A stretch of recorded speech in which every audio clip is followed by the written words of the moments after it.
Hello everyone. Thank you for joining me today. I will be presenting on image processing, a basic introduction for mechatronics applications.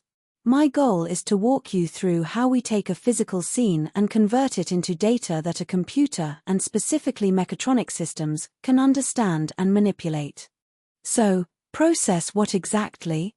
When we talk about image processing, we are asking, what is an image and why do we want one? As humans, we acquire images naturally.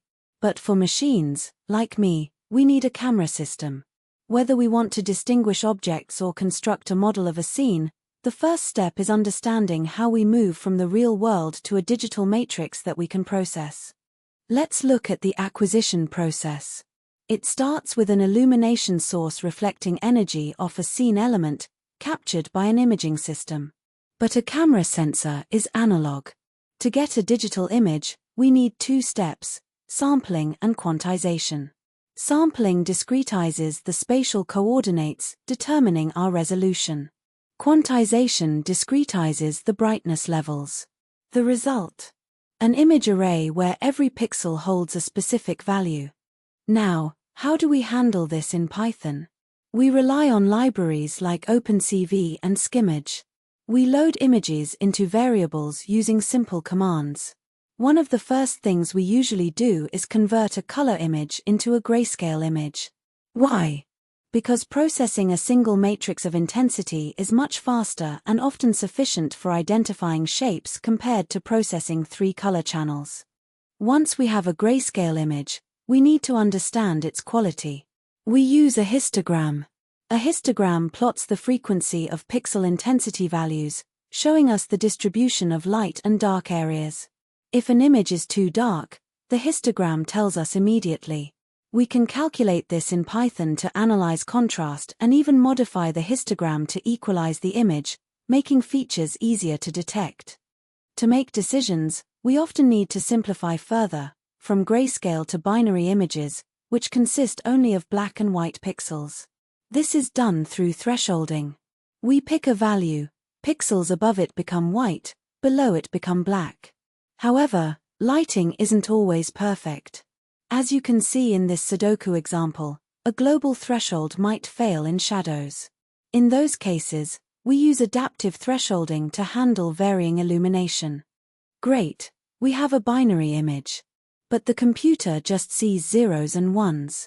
How does it know what constitutes an object? We define this through connectivity using neighbors, either 4 neighbors or 8 neighbors. To distinguish objects, we use connected component labeling. The algorithm scans the image, assigning labels to pixels based on their neighbors, ensuring each distinct object gets a unique ID. Once our objects are labeled, we can extract features. The most basic are area and perimeter. The area is simply the sum of all pixels belonging to the object. The perimeter is the count of the boundary pixels. We can also find the position of the object by calculating its centroid, or center of mass. This tells a robot exactly where the object is located in the frame. What if the object rotates or changes size? We need invariant features. We can calculate the orientation or elongation. Most importantly, we have who moments. These are 7 specific mathematical values derived from the image that remain constant even if the object is translated, scaled, or rotated.